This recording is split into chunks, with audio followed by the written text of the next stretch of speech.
Você já ouviu falar em hand therapy? Bom, a Puma está dizendo que o Rua é o seu melhor terapeuta. Clica aqui e veja. O vídeo que você quer assistir começa em 3, 2, 1. E a kinesiotape funciona? Não. Não de acordo com a ciência. Você já ouviu falar em kinesiotape? Se você nunca ouviu falar, você já viu. Kinesiotape são aquelas fitas coloridas que você vê alguns esportistas usando, às vezes no braço, nas costas, coxa, panturrilha, perna. As pessoas começaram a ver essas fitas nos Jogos Olímpicos, nossa, e se espalhou rapidamente, então está em tudo quanto é canto. Essas fitas surgiram há 30 anos atrás à mão do quiropraxista japonês chamado Kenzo Kaze. De acordo com a marca, a kinesio age de 4 maneiras. Corrige a função muscular, melhora da circulação, alívio da dor e reposicionamento da articulação subluxada. Já foram publicadas 6 revisões sistemáticas sobre kinesiotape. Em todas elas, a conclusão é que a kinesiotape não é eficiente. A última revisão foi feita por um grupo de brasileiros liderados pelo Dr. Leonardo Costa. Não estou falando do doutor porque ele é médico, mas é doutor porque ele é doutor em fisioterapia. E foi publicada no Journal of Physiotherapy, uma das revistas de fisioterapia mais importantes do mundo. Eu entrevistei o Leonardo e ele explica como esse trabalho foi conduzido e ele também responde a algumas das críticas que foram feitas pelos fisioterapeutas que aplicam o kinesiotape à revisão deles. Essas críticas foram extraídas do blog do Rodolfo Luceno, da Folha de São Paulo, e também do blog Recorrido, de autoria do Danilo Balu, que é replicado pelo site do Corrida no Ar. Bom, a entrevista ficou bem longa, então você pode usar esses menus aqui para você navegar para alguns pontos mais específicos, ok? Quem é o Léo? Meu nome é Leonardo, eu sou professor da Universidade Cidade de São Paulo, Unicid, sou pesquisador, sou fisioterapeuta, formado há 15 anos, eu fiz meu mestrado em Ciências do Esporte na Universidade Federal de Minas Gerais, fiz meu doutorado na Universidade de Sydney, na Austrália. Eu faço pesquisas principalmente na área de coluna lombar, dor lombar, faço revisões sistemáticas e quando me sobra tempo eu trabalho com lesões em corrida, com o professor Alexandre. Alexandre Dias Lopes, do Sprunig. O que é o Sprunig? Sprunig é o São Paulo Running Injury Group, que a gente faz pesquisas na área de lesões da corrida e prevenção de lesões da corrida. Talvez seja o único grupo no mundo específico que a gente conhece, sim. Existe muito pouca investigação na área de corrida, investigação séria, pessoas dedicadas exclusivamente em corrida. E o professor Alexandre começou isso comigo há uns 3, 4 anos atrás e o Alexandre está voando e acabou de retornar do doutorado, do pós-doutorado em Harvard, está super bem. Legal. E, então, por que essa curiosidade na kinesiotape e por que vocês decidiram fazer uma coisa? Eu comecei a estudar kinesiotape porque eu comecei a ver todo mundo usando, né? Você começa a ver o Rafael Nadal usando. Eu vou ser bem honesto que quando eu via esses caras usando o kinesiotape, eu achava que era um esparadrapo colorido. Então eu falei, olha, é pra combinar com a roupa, era alguma coisa assim que era diferente, a roupa dele era rosa, então bota um kinesiotape rosa, etc. E aí um grande amigo meu, o Ricardo Takahashi, que trabalha com tênis, ele me explicou o que era kinésio. Eu fiquei interessado, achei algumas coisas interessantes, outras eu falei, essa teoria não parece ser muito interessante e tudo. E eu comecei a ler um pouco sobre o assunto. E aí, ao tentar achar informação sobre o assunto científico, eu não achava. E o que eu achava era péssimo, era muito ruim. E aí eu vi uma oportunidade enquanto pesquisador, né, Sérgio? Eu acho que o pesquisador fica em busca de tentar buscar o que as pessoas não estão investigando. Falei, pô, as pessoas estão comprando um produto, uma técnica, que eu não sei se funciona, porque baseado no que existia na época, há 3, 4 anos atrás, não existia praticamente nada. Eu fui num evento no Congresso Nacional da Sociedade Nacional de Física Esportiva e lá estava o Kenzo Kaze, que é o quiroprata que inventou a técnica. Vi a palestra dele e achei superficial, não científica. E de novo, a ideia, o conceito é interessante, mas eu falei, é uma violação ao livro de fisiologia básica. E eu tentei conversar com as pessoas e vi que ali estava se formando um fenômeno de vendas e tudo. Ao conversar com o professor Alexandre, que ele já foi em 3 Olimpíadas e tudo, ele me contou que quanto às delegações olímpicas, principalmente da Olimpíada de Sydney para cá, recebiam caixas e mais caixas de kinesiotape gratuita e tinha um manual de como usar, cola a fita desse jeito, etc. Muitos fisioterapeutas colaram e a mídia começou a fotografar e botar isso nos seus sites e perguntar o que é isso, etc. E eu continuo usando isso, é um dos maiores cases de marketing esportivo. Quem disse não fui eu, foi a CNN disse isso, né? Falar, eles conseguiram uma promoção gratuita de forma extremamente inteligente, etc. Né? Para concluir um pouquinho dessa primeira parte, por que eu fui fazer kinesiotaping, estudar kinesiotaping, que não é a minha área de pesquisa primária. Logo, quando eu comecei a ler um pouco mais, saiu a primeira revisão sistemática de kinesiotaping para lesões no esporte. Então eles pegavam desfechos voltados para performance física. Então, por exemplo, salto vertical, corrida, essas coisas todas, se aumentava a explosão muscular, etc. Já tinha acho que 10 ou 12 estudos, foi publicado na Sports Medicine, que é a melhor revista de medicina do esporte do mundo, e falava que o efeito era zero, que ela não melhorava a performance física. E aí você começa a ver a incoerência entre pesquisa e realidade, né? Tem algumas federações que consideram kinesiotaping como doping, porque ela poderia de alguma forma melhorar a performance, enquanto a principal revista de medicina esportiva do mundo, baseada em 10, 12 estudos, falam que não tinha nada. Então, essa foi a motivação que eu quis sair. Eu falei, olha, eu acho que a gente pode contribuir com a área, com os usuários disso, com os fisioterapeutas que usam isso, e tentar informar melhor. A minha ideia era primeiro fazer um estudo com pacientes com dor de coluna, que é na minha área de pesquisa. Só que enquanto a gente estava montando o projeto de pesquisa, eu senti a necessidade de fazer uma revisão sistemática sobre o assunto, que começou a sair cada mês saía um novo estudo, e todos falando, olha, não é muito bom, não é muito bom, não é muito bom. E nós resolvemos fazer essa revisão sistemática, que é talvez o tópico dessa reportagem hoje. O que é uma revisão sistemática? Revisão sistemática é um método organizado, considerado que a melhor evidência que você possa fazer sobre uma determinada intervenção, em que você vai na literatura e busca todas as evidências que existem sobre um determinado tema. É claro, Sérgio, que a gente tem que delimitar o que entra e o que sai de uma revisão sistemática. Então, por exemplo, a revisão sistemática da Sports Medicine pegou pessoas que faziam esporte e olhavam desfechos relacionados à performance. Corrida, altura de salto, força, essas coisas todas. Eu sou pesquisador clínico. Então a diferença da minha para deles é o seguinte, eu falei, eu não quero pesquisa com pessoas normais, eu quero com pessoas doentes. Essa é a primeira diferença. Então, nós pegamos qualquer paciente com qualquer doença musculoesquelética. E aí a gente pegou desfechos clínicos, que aqueles que o paciente vão na clínica, ele quer melhorar. Então ele quer reduzir dor, ele quer reduzir edema, ele quer melhorar, voltar a fazer as coisas que ele fazia antes. Tá? A revisão sistemática, o grande barato da revisão sistemática é que ela seleciona todos os estudos, ela avalia a qualidade metodológica de cada um dos estudos e ela equilibra as conclusões dela baseado na qualidade de cada um dos estudos. Então você consegue dizer que se você tem uma alta evidência sobre um assunto, baixa evidência ou nenhuma evidência. Tá? Então é importante também dizer que a revisão sistemática pode dar boas informações, como por exemplo, olha, não há estudos de kinesiotaping, por exemplo, para epicondilite lateral. Qual que é o passo a fazer? Primeiro, não recomendar isso, porque se você não sabe se funciona, você não deveria vender esse assunto. E 2, pesquisadores comecem a fazer estudos sobre essa área. Então foi isso que a gente fez. Tá? Então, basicamente, a revisão do meu grupo, nós encontramos estudos em dor cervical, pescoço, dor no ombro, dor de coluna, que é a minha área de pesquisa, dor no joelho, mais especificamente dor femoropatelar, e fasciite plantar, para quem não sabe, é uma dor na sola dos pés. E tudo. Então existem estudos em todas essas áreas.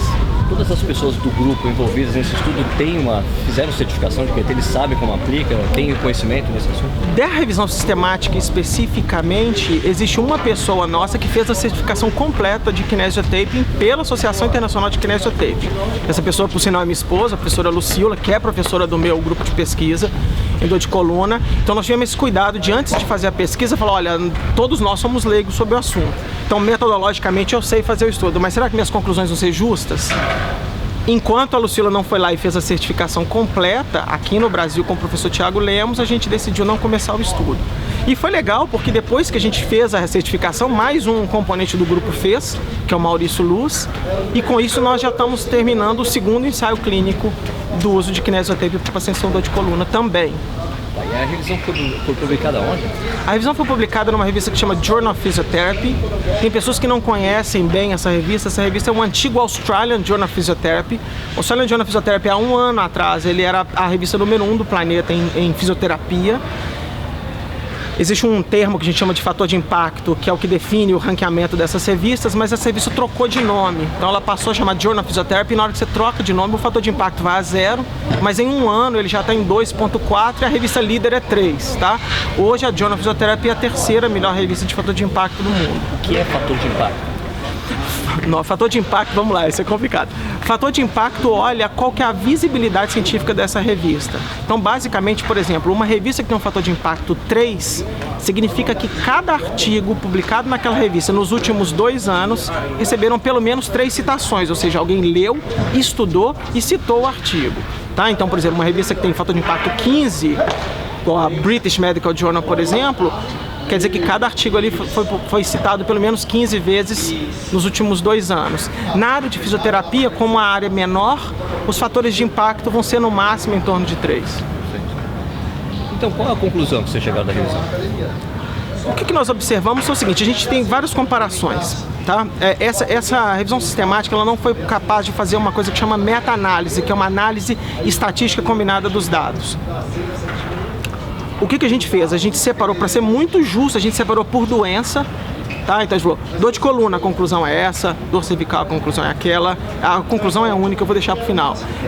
Fasciite plantar, a conclusão é essa. E a outra situação que a gente fez as comparações, kinésio versus placebo, porque às vezes o grupo controle é um placebo, kinésio versus outra intervenção, por exemplo, um ensaio clínico de fasciite plantar, era kinesiotape versus ultrassom, aplicação de ultrassom na fáscia plantar, tá?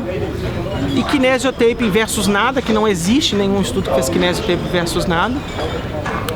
E o mais legal que eu acho, que a combinação de tratamentos baseado em exercício, terapia manual, que é o que os fisioterapeutas fazem, mais kinésio versus só o tratamento sozinho.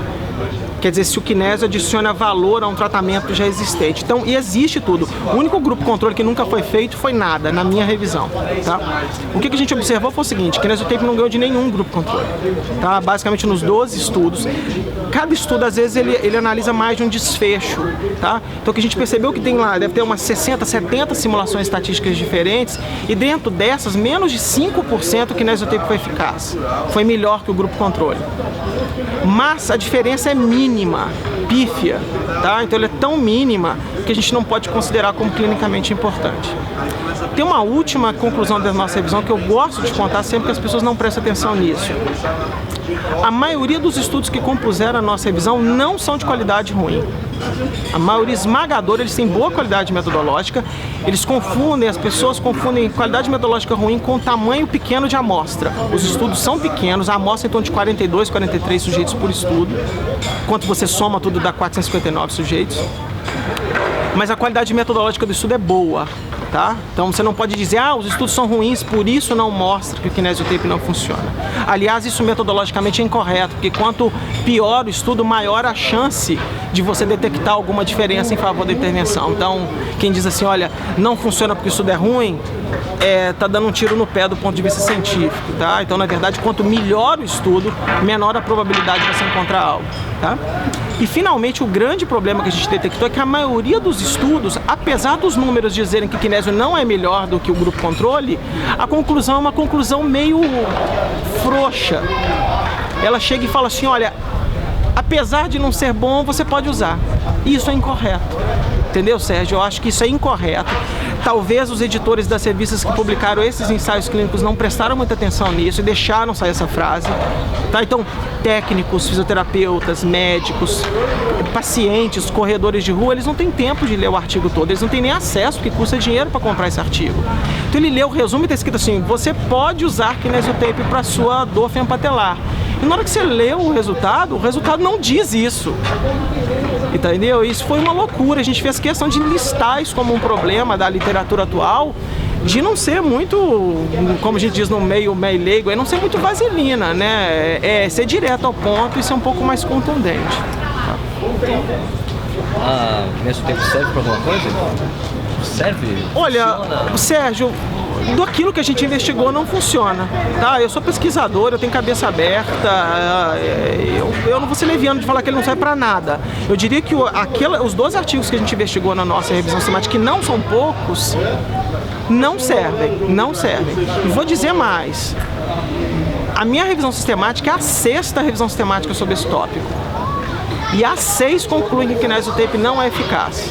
Tá? Então podemos falar assim, mas aquele pesquisador, especificamente aquele grupo lá de São Paulo, não está querendo ajudar essa empresa, sei lá o que é isso, e tudo. Não é verdade. Na verdade, Sérgio, o que é feito de pesquisa até o momento mostra que ela não é muito útil para praticamente nada, tá? Tanto eu não jogo a toalha, que eu estou fazendo estudos independentes de kinesiotape, tá? Então, nós já fizemos um publicado um mês depois da revisão para a coluna, com 150 sujeitos, ou seja, ele tem altíssima qualidade metodológica, está aberto a qualquer um querer julgar isso. Os pacientes foram tratados por pessoas certificadas pelo grupo da Kinésio. Tem 150 sujeitos, ou seja, uma revisão sistemática em 459, nós tem 150 sozinho, estudo único. A conclusão é a mesma. Nesse momento, a gente está terminando um segundo estudo. Nós já até publicamos o projeto de pesquisa, foi super elogiado pelo pessoal da Kinésio. Eu não sei o que vai dar, tá? E nós estamos iniciando um último, que é o que todo mundo gostaria que fizesse, saber se esse esparadrapo tecnológico ele é melhor do que um micropore, que um esparadrapo comum, do que fita isolante, durex, eu não sei. Nós vamos partir para isso também, entendeu? Porque primeiro a gente quer ver se fisiologicamente isso poderia fazer alguma coisa e se isso é superior a um esparadrapo de farmácia, se você precisa fazer um curso disso, tá? Então, a gente está tentando ir em todos os aspectos possíveis da técnica, fazendo uma pesquisa de boa qualidade, tá? Por exemplo, essas pesquisas foram dentro de um mestrado de uma aluna minha, e a gente espera que isso possa contribuir com as pessoas que usam isso, ou deixem de usar, ou passem a usar, né? Eu ficaria muito feliz se a gente tivesse uma nova técnica que pudesse ajudar as pessoas, que kinesiotape não parece ser o caso. Vamos para algumas perguntas provocativas. Tá bom. Por que há tanta resistência do pessoal da clínico em aceitar o resultado de uma revisão que faz? Eu entendo a resistência deles. Quando a revisão sistemática diz que o tratamento é ineficaz, ela não quer dizer que o paciente não melhorou nada. Ela quer dizer que aquele tratamento não é melhor do que um tratamento placebo, um tratamento de mentira, tá? O que acontece na prática clínica, Sérgio, é que você não tem um grupo controle usando um outro tratamento. Então eu pergunto para você, você está com uma dor agora, eu faço um tratamento e logo depois eu pergunto se você melhorou. Se você diz que melhorou, eu entendo que foi por causa da técnica. Cientificamente isso não é verdade. Existe uma série de outras coisas que acontecem durante um tratamento que faz as pessoas simplesmente se sentirem melhor, tá? Então, todos os ensaios clínicos de kinésio observam uma melhora clínica dos pacientes em torno de 30%. Mas na hora que você não faz nada, eles melhoram 15%. Na hora que você cola uma fita em outra parte do corpo, eles melhoram 29%. Aí 29 menos 30 dá 1%. Se eu vou aplicar um ultrassom desligado no paciente, ele vai melhorar os 30%. Entendeu? Então, as pessoas confundem ineficácia. Eu acho que a definição científica ela não bate com aquilo que o fisioterapeuta, o médico vê na prática clínica. O paciente, ele fala, mas o meu fisioterapeuta colou me sentir bem. Eu concordo que ele se sente bem. Mas eu falo, se eu tivesse esfregado uma banana nas suas costas e falado que aquilo era eficaz, você também melhoraria. O problema, Sérgio, é o seguinte, o placebo ele é mal entendido pelas pessoas. Porque o placebo só não vai funcionar se a pessoa souber que aquilo é placebo. Então eu lanço um desafio aqui para qualquer clínico. Pega a revisão sistemática, traduz ela para a língua portuguesa, apresenta para o paciente, leia para ele, diga para ele com todas as letras, olha, essa pesquisa aqui é igual placebo. Eu vou aplicar no senhor. Na hora que ele aplicar, ele não vai melhorar nem 1%. Então existem 3 ou 4 fatores que ajudam o paciente a melhorar. Um é marketing. Se o Rafael Nadal usa, no Saltimbum, lá onde tinha um moço que pulava com kinesiotape nas costas, lá do Luciano Huck, se essas pessoas usam, é porque deve ser bom. Então já tem uma expectativa de melhora muito forte. Fé. A pessoa tem crença que aquilo vai ser bom para ele. O terapeuta acredita piamente que funcione. Eu não acho que isso é leviano. Ele foi ensinado por alguém que aquilo é eficaz. Né? Nós não estamos aqui julgando o valor com ninguém, não. E ele não sabe que é placebo. Porque se ele soubesse, era outra coisa. Agora, se você fala assim, olha, se eu chegar um fisioterapeuta, posso fazer isso na clínica. Olha, eu vou colar isso aqui, as pesquisas falam que não funciona para nada. Posso colar no senhor? A melhora clínica desse paciente vai ser muito próxima de 0. Tá? Então, e por isso que as pessoas não acreditam muito bem. É uma incompreensão do que um ensaio clínico realmente significa. Eu cheguei a ler uma coisa do cara falando assim que falta de evidência não significa que não funciona. É verdade isso que ele disse, mas não se aplica para o kinésio. Vamos separar dois termos, tá, Sérgio? Falta de evidência significa que não há estudos sobre aquele determinado assunto. Vou dar um exemplo. Aqui no Brasil existe uma técnica super popular que chama RPG, que é para tratamento de coluna. Pasmem, não existe ensaios clínicos de RPG para tratamento de pacientes com dor de coluna, tá? RPG não existe em lugar nenhum no planeta, só existe no Brasil, tá? Nenhum centro de especializado disso é verdade, é super verdade, entendeu? Existem países que fisioterapia é uma profissão técnica, na França, em Portugal, e no Brasil é super forte isso. Não existem ensaios clínicos de boa qualidade sobre RPG. Isso não quer dizer que RPG não funciona. Então, quer dizer, eu não sei se funciona, tá? É diferente. O caso do kinésio é totalmente diferente. Existem 6 revisões sistemáticas de estudos existentes dizendo que kinesiotaping não funciona. Parece que é verborragia o que eu estou dizendo, mas tem uma diferença imensa sobre isso, tá? Então, para performance não funciona, para dor não funciona, para incapacidade não funciona. Não há evidência. Há evidência que não funciona, tá? Eu acho que a primeira frase do colega é verdade, mas não se aplica para kinesiotaping. Eu até acredito, igual eu falei para você, Sérgio, não há evidência do uso de kinésio, por exemplo, para epicondilite lateral, que é o tênis elbow, o cotovelo de tenista. Eu concordo. Então eu não sei se não funciona, tá?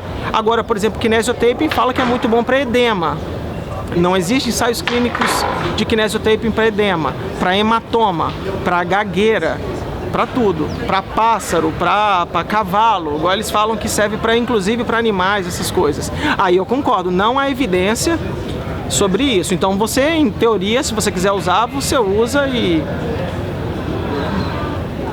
E como dizer que kinesiotaping tem efeito placebo, se na prática eu observo melhoras em pacientes com déficit neurológico, principalmente em controles de cialorreia e tronco? É isso que eu te disse, Sérgio. Quanto o placebo, a pessoa falar que placebo não melhora nada é mentira. O efeito placebo ele existe, ele é real, tá? Então, por exemplo, existem estudos que mostram o seguinte, só para você fazer uma ideia, Sérgio, se eu te der um comprimido de verdade, um comprimido de mentira, a eficácia terapêutica é muito próxima. Para dor, por exemplo, para dor é muito próxima. Se você der 2 comprimidos ao invés de um, os 2 placebos versus um placebo, os pacientes que tomaram 2 comprimidos placebo melhoram mais que tomaram um. E os que tomaram 3 melhoram mais que tomaram 2. É uma inverdade dizer que quando a pessoa recebe um tratamento placebo, ela não melhora nada. Tá? Existem ensaios clínicos de uso de anticoncepcional com placebo. E o produto final é um bebê, é uma gravidez. Tá? E comprimidos placebo, inclusive, previnem gravidez, previnem hipertensão, reduz diabetes e uma série de outras coisas. Mas o que as pessoas precisam entender é que quando um tratamento é igual ao placebo, cientificamente ele é denominado como ineficaz, porque nada que tem ali dentro está causando benefício para o paciente, a não ser uma alteração cortical daquilo que ele está recebendo. Desafia quem escreveu o artigo ou a revisão, passar um dia no consultório dele para ver de perto o resultado. É a mesma coisa. De novo, eu não estou duvidando do que os terapeutas estão falando. Eu não preciso passar um dia. Eu passei com 150 pacientes de dor de coluna. E a maioria esmagadora dos pacientes que receberam kinesiotaping de mentira também melhoraram. Tá? Então, esse aqui é o ponto. Então, por exemplo, no nosso ensaio clínico de coluna, a gente fez assim, Sérgio, nós compramos as fitas kinésio, tem até uma história super legal disso, porque uma empresa de kinésio não quis patrocinar o nosso estudo, a gente não tinha dinheiro na época para comprar as fitas, e eu fui atrás de uma empresa famosa que vende produtos de kinésio aqui no Brasil, e ele falou, me manda o seu projeto de pesquisa. Quando eu mandei o projeto de pesquisa, ele falou assim, esse projeto é tão bom que provavelmente não vai detectar que o nosso produto é eficaz, então eu não vou dar dinheiro para você. Aí eu avisei para ele, eu falei, olha, então eu vou pegar. Falei, muito obrigado, para você ver a força dessa empresa, Sérgio. Não é a empresa de Kinésio Tex, tá? Só para deixar claro que não é a Kinésio original, existem outras marcas de fita, tá? E aí eu falei, tudo bem. Eu peguei o e-mail dele, anexei no projeto e enviei para a FAPESP, peguei um dinheiro público e aí foi até melhor que eu consegui fazer o estudo de forma mais idônea. voltando na sua pergunta, não existe dúvida que esses pacientes vão ter algum benefício. Não existe dúvida disso. O nosso estudo de coluna, ele colocou o Kinésio usando a Kinésio original, Kinésio Tex Gold, igualzinha, eles dizem que é a melhor fita que existe. Metade dos pacientes receberam a aplicação da fita idêntica aos princípios que eles ensinam em curso, e a outra, a gente colou a fita de qualquer jeito. Pegou a mesma fita, pregamos na coluna dele. Então podia falar, Sérgio, você sabe alguma coisa de Kinésio Tape? Pegar qualquer pessoa no Parque de Ibirapuera e falar assim, pega 2 pedaços de fita e cola na coluna. Colamos, o resultado foi o mesmo. Então a técnica, a forma de aplicação não identificou nada. E provavelmente nem a fita. Essa fita não tem medicamento, ela não tem nada. Tá? Então a nossa interpretação é a técnica não estimula nada. Mas o que estimula é que na hora que você cola a fita, qualquer contato com o receptor tátil inibidor por algum tempo, além de ter um marketing muito forte por trás disso, que faça com que os pacientes se sintam melhor. Exatamente. Mamãe deixou brincar no parquinho. Exatamente o que você está falando, cara, falando aqui, a gente tem que lembrar que é uma técnica relativamente recente e que muitas pessoas fazem a aplicação de forma errada. Em seguida o testo e lógico que o resultado não vai dar certo. Ela não é recente, né, Sérgio? Ela foi criada em 1970. Vamos por parte, tá? É uma inverdade isso. Talvez a pesquisa dela é recente. Então, o primeiro ensaio clínico de Kinésio, se eu não estiver enganado, ele foi publicado em 2006. É recente, é verdade. Mas eu te lanço uma pergunta, Sérgio. É correto vender uma coisa que você não sabe se funciona? Entendeu? Eu acho que a mensagem central disso é assim, olha, quando eu vou ao médico, eu falo assim, quando eu escuto esse tipo de afirmação, eu acho que as pessoas não se colocam no lugar do paciente. Em 2014, eu não estou falando em 1980, 1970, que a gente não sabia nada de nenhuma coisa. Falando em 2014, você tem um paciente na sua frente e o paciente chega e fala, doutor, eu estou com essa dor aqui, o que o senhor pode fazer por mim? E o senhor vende uma coisa que, segundo essas pessoas, não se sabe se funciona. Então, se não sabe se funciona, não devia vender. Essa é a minha opinião, enquanto consumidor. 2, pior. Agora existe evidência que não funciona. Aí a coisa fica pior ainda. Então, vender esse produto, para mim, é pior. Isso. Nenhum médico... Eu tenho uma filha novinha agora. Tudo que o médico prescreve para minha filha, antes de eu saber, antes de eu ir na farmácia, ou antes eu faço uma consulta em base de dados. Eu tenho esse conhecimento. E se eu caísse numa revisão sistemática dizendo que aquilo não funciona, eu trocaria de médico. Eu ia ficar furioso com esse cara. Ou eu ia pelo menos de volta e falar, doutor, o senhor está mal informado, o senhor precisa ler isso aqui, etc. Então,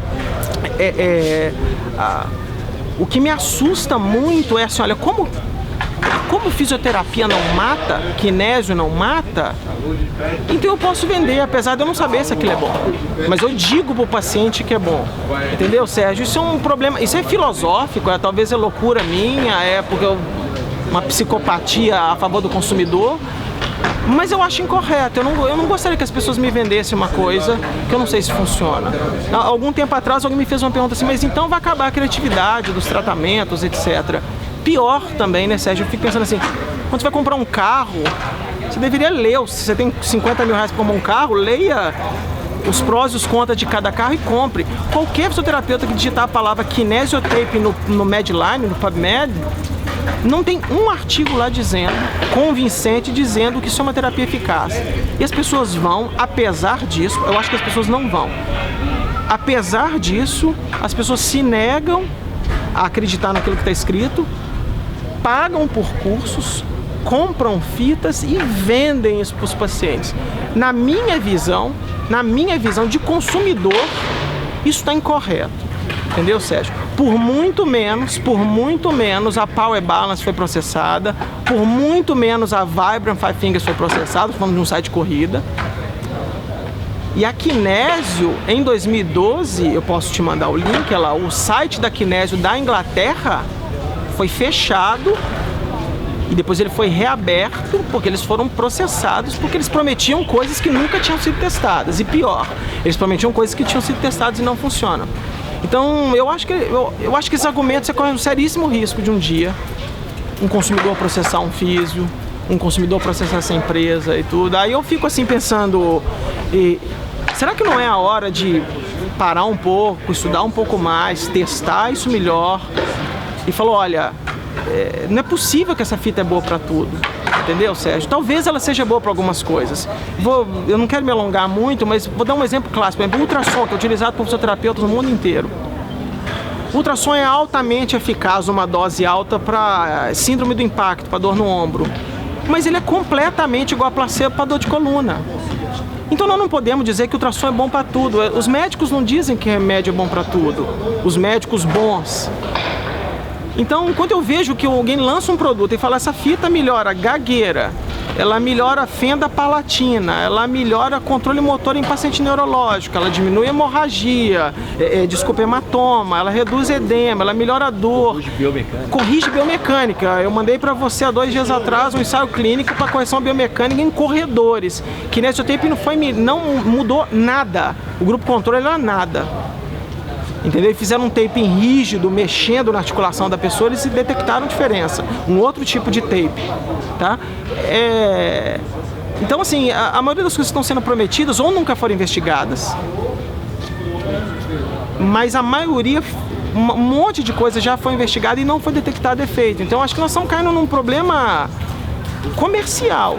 Estão sendo prometidas coisas e eu tenho muito receio do que pode acontecer no futuro. Eu acho que no final das contas, eu acho que os pacientes, corredores, atletas estão recebendo tratamentos que não são eficazes, que são igual a placebo, e que eles poderiam estar recebendo alguma coisa melhor ao invés disso.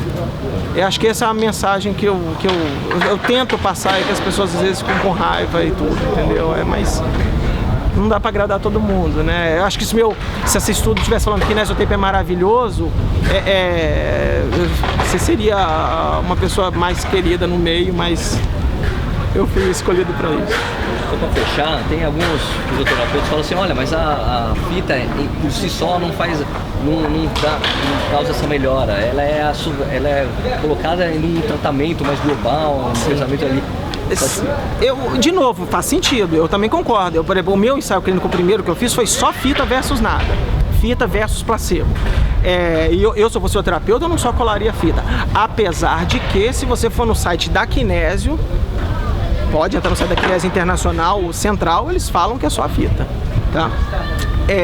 Porque tem que tomar cuidado do que a promessa diz e o que um fisioterapeuta bom de clínica faz, né? Então, o bom de clínica fala, olha, sozinho realmente ele não deve ser muito bom. Vamos juntar com outras coisas. A revisão sistemática que eu publiquei do meu grupo de pesquisa, dos 12 estudos, 6, eu sei até de cor, tá na tabela 6 do estudo, eles comparam que a adição de kinésio a um tratamento. Então, o grupo controle é o tratamento de base, então, por exemplo, fisioterapia, exercício, terapia manual, e o grupo intervenção, fisioterapia, exercício, terapia manual, mesmo o tratamento mais kinésio. Ou seja, se esse grupo aqui for melhor do que esse aqui, vale a pena ao final do tratamento você colar a fita, ou durante o tratamento para facilitar o movimento, alguma coisa. Nenhum dos 6 também detectou diferença. Tá? No momento, a gente acabou de terminar um ensaio clínico na Santa Casa, aqui em São Paulo, estamos só acompanhando os pacientes, vamos acompanhar ele por 6 meses, e que a gente fez exatamente isso. A gente tratou pacientes com dor de coluna de acordo com as diretrizes de prática clínica, com a melhor ciência que existe, todo mundo recebeu esse tratamento, e metade deles, na hora que terminava a sessão, ele recebia o kinésio, ficava com o kinésio 2 dias em casa. Eu adoraria, Sérgio, daqui a um ano vir aqui e falar assim, olha, o kinésio foi melhor para a dor de coluna. Né? Vamos ver o que vai acontecer. Eu não sei a resposta ainda, nós não fizemos análise. Seria ótimo se fosse bom. No momento, de novo, não é verdade isso, entendeu? Vocês estão produzindo mais estudos a esse respeito, né? Em dor de coluna, eu já fiz o primeiro que eu descrevi, esse segundo que eu acabei de falar agora, e a gente vai fazer um terceiro que é kinesiotaping versus nada versus micropore. A gente já fez um piloto e vamos conduzir. É engraçado que na verba de pesquisa que eu ganhei, acabou que eu tenho fita lá, eu tenho cerca de 800 rolos de fita ainda lá na minha sala. Provavelmente a gente vai fazer mais alguns ensaios clínicos para áreas que ainda não foram investigadas, entendeu? Então a gente está pensando em fazer mais um de dor cervical e mais algum outro aí. Basta um aluno de mestrado, doutorado aparecer por lá e a gente faça isso. Então, obrigado. Obrigado, Sérgio, prazer ver todo meu, valeu. É isso, se você gostou, faz o joinha ou não deixe de assinar o canal do Corrida no Ar. Tchau!